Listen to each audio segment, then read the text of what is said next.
I should have been overflowing with joy at finally owning the home of my dreams, but instead, I find myself dreading each weekend. The reason? My husband's parents visit every single week, and each time, I'm treated like a maid. Far from getting a break from work-related stress, I only grow more exhausted with every day off. Reaching my breaking point, I decided to invite my own parents over, hoping it would deter my in-laws from their constant visits. But when I told my husband, he erupted in anger. "Don't you dare invite your parents. If you don't like living here, you can leave." "Fine, if that's how it's going to be, I'll leave. He'll be the one to regret this decision." My name is Emma, and I've been married to Michael for 5 years. We were previously renting, so the purchase of our new home was a big milestone for us. However, it didn't escape Michael's parents. "Oh, Emma, we heard you're finally buying your own house," his mother exclaimed. "Yes, that's right. If you need any help finding places, just let us know. We're more than happy to assist," she added. "Thank you. We might start visiting some open houses soon," I responded, though the idea of their continued involvement made me uneasy. I had envisioned selecting our new home with Michael as a personal and carefully considered process, but my mother-in-law had other plans. Just yesterday, she showed up unannounced with a brochure for a plot of land that's up for sale. "Emma, what do you think about this property? It's close to the subway station and has enough space for a duplex house." A duplex house? It dawned on me that they must be planning to move in with us.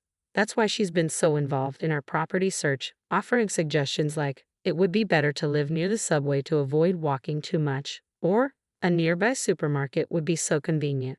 I thought she was simply being helpful, but it turns out she was pushing for features she prefers, clearly with the expectation of sharing our new home.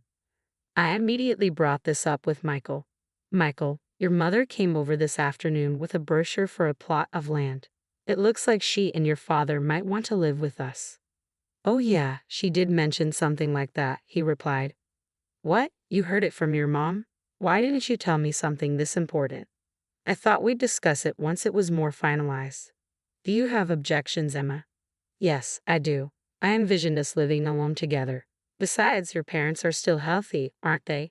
While I can't predict the future, I believe it's best for us to live separately for now to maintain a good relationship." "I understand how you feel, Emma," Michael said. Michael listened to my concerns and managed to convince his parents that we weren't planning to live together at this time. After hearing his reasoning, it seems his parents finally relented. I was grateful to him for handling the situation so well. "Thank you, Michael." "No problem, Emma. If your parents want to live with them, we won't force it. Instead, let's make sure my parents visit our new home frequently after we move in." Eventually, Michael and I found the perfect house and moved in. As soon as we settled, his parents came over to check out our new place. "Emma, congratulations on the move. Your house is wonderful," his mother exclaimed. It seemed she was pleased with our home. "You're always welcome to visit," I replied warmly.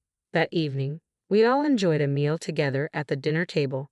The following weekend, I suggested to Michael that we go shopping for living room decorations, but he seemed hesitant. "Can we put off the shopping for another time? Do you have plans for the weekend?" "My parents wanted to come over," I explained. "What? They just visited last week. They seem to really like this house. Remember, you said, feel free to visit anytime, right?" "Well, yes, I did say that. But could you handle dinner and entertain them a bit?" Soon after, his parents started visiting every week, and their demands grew with each visit. "Emma, it's been so hot lately, and I'm feeling drained. Something light, like noodles, would be fine for lunch. But for dinner, I'd like something hearty like steak. Also, do you know the new pastry shop near the station? It's the talk of the town, so I think it'd be perfect for dessert. Could you pick up some?" They began arriving early in the morning, giving orders, never helping with chores, and then leaving. By the second visit, they even assumed it was okay to stay overnight. "Where's the typhoon? And since your parents enjoy a good breakfast, could you have it ready for us first thing in the morning?" The demands from my in-laws kept increasing. Between managing their needs and my work fatigue, I barely had a chance to rest on weekends, which only added to my exhaustion. Reaching my breaking point, I made a heartfelt plea to my husband. "Michael, I really need your mom and dad to stop staying over every weekend. We can't just refuse them. They've made it clear they want to visit." "Well, you could set some boundaries." Look, with working on weekdays and taking care of your parents from morning till night on weekends, I'm left with no time to rest. Consider this: if we were living with them full time, it'd be every single day, not just weekends. They originally wanted to move in with us, but since you strongly opposed it, we prioritized your wishes and they agreed to back off. Compared to living together, having them over on weekends might actually be the better option. But it was becoming unbearable to continue this situation indefinitely. As I wrestled with what to do, my mother called. "Oh, Emma, how are you?" "Sorry, Mom. I haven't been in touch lately." "I'm managing, somehow." "You sound a bit down. Is everything okay?" Well, actually, I shared with my mother the difficulties I was facing with my mother-in-law's constant visits since our move. My mother expressed concern and said, "That sounds really challenging. I can imagine how overwhelming it must be with settling in and buying new things. I've been holding off on calling because I know your in-laws visit every weekend. I haven't even invited my own mother to our new house yet. Maybe if I invite her over, your in-laws might hold off on their visits for that weekend." That evening, I brought up my idea to Michael when he got home from work. "Hey, Michael, I'd like to invite my parents over this weekend. Is that okay with you?" His response was unexpected. "No, my parents have already planned to come this weekend." "But your parents have visited so many times already." "My parents haven't been over even once." "That's because your parents haven't mentioned wanting to visit. My mother has been patient, waiting for us to get settled. She's really eager to come."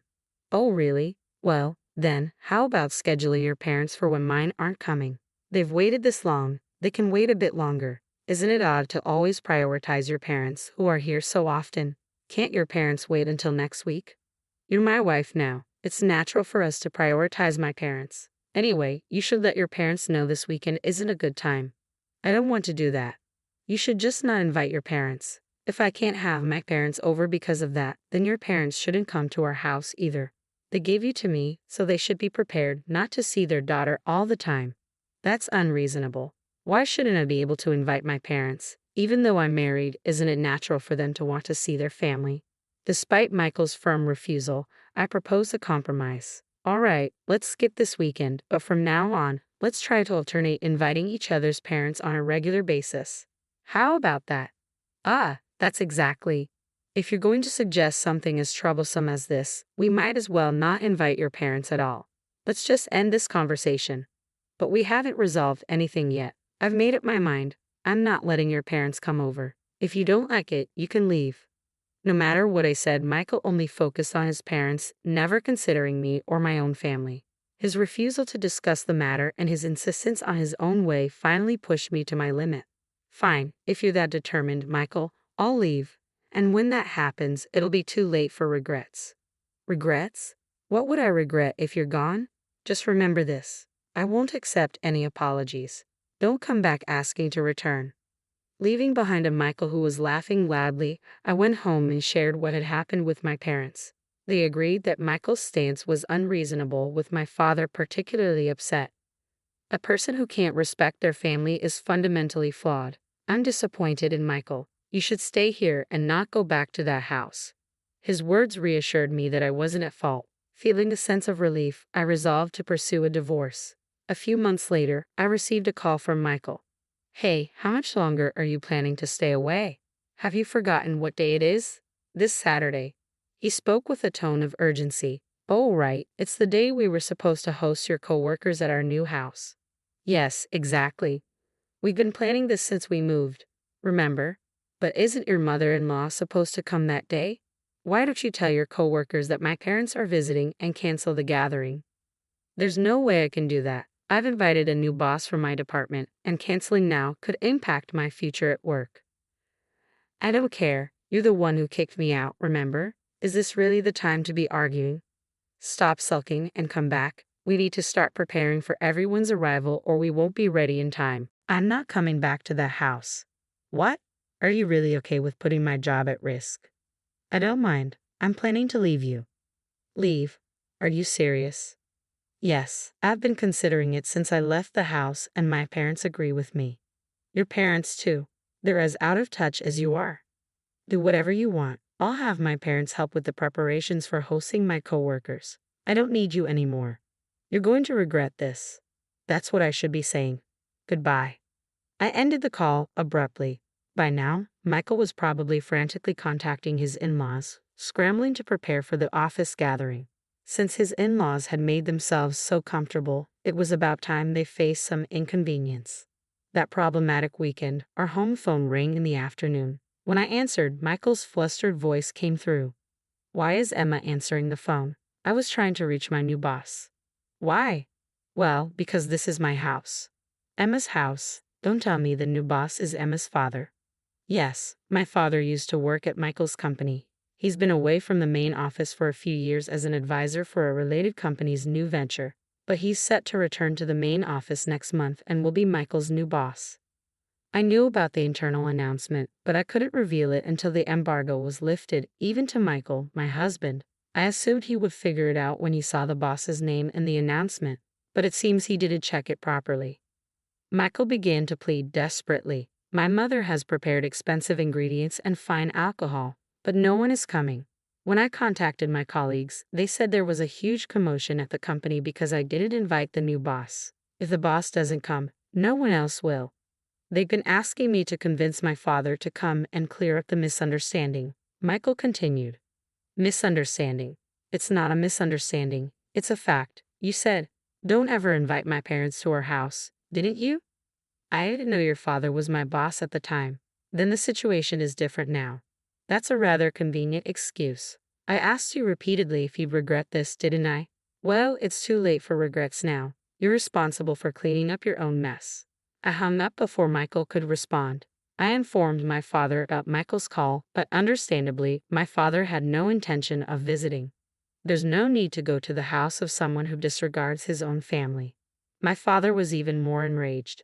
My father is scary when he's angry. He was looking forward to using the expensive ingredients and alcohol he bought for today, but it seems all that effort was for nothing. The next day, Michael arrived at our house, looking pale and distressed. "Emma, I'm sorry for everything I've done. Let's start over. Please come back home." Instead of me, who was staring at him in shock, my father spoke up. "Start over? Do you even understand what you've done?" Michael, looking pale, knelt before my father. "Sir, I'm deeply sorry for my actions. I'm here to apologize. You've ignored my daughter for months and haven't even bothered to visit her. I didn't realize you'd be so unreliable." "That's not the issue. I've been busy with work." "Oh, really? I heard you're also working weekends." "Weekends?" "Well," Michael stuttered, "it's likely his mother was visiting him every weekend." Michael, who never did any housework, would have struggled without her help. I'm sure she was also assisting him during the weekdays, taking advantage of my absence. My father, sensing the underlying issue, said sternly, "Forget it. It seems you get along well with your parents. It looks like you rushed into marriage before you were ready to stand on your own." "That's not true. I do respect Emma's feelings and even turned down the idea of living with my parents." "Is it really natural for a couple to decide whether to live with their parents?" "You kept pressuring Emma to accept your parents and never listened to her. How does that show you're prioritizing her feelings?" "Well, and marriage means that both families become connected. Yet you invited your parents over every weekend while completely shutting us out. How could you disregard Emma's family like that?"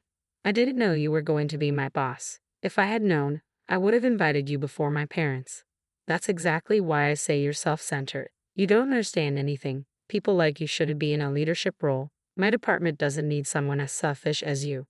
"But—" Silence. "Get out of my house now and don't ever come back." Afterward, my father advised his superior to remove Michael from his department and reassign him to a regional branch. With Michael's reputation for selfishness, no one defended him. Even his parents, who had once doted on him, couldn't follow him to a remote location. They now see him only once a year, if that. Meanwhile, I've been enjoying the comfortable life at my parents' house after finalizing my divorce with Michael. I focus on my work during the week and spend weekends with the people I love. Reflecting on my past, I appreciate my new freedom and the ability to live a normal, satisfying life. Moving forward, I want to cherish my parents and enjoy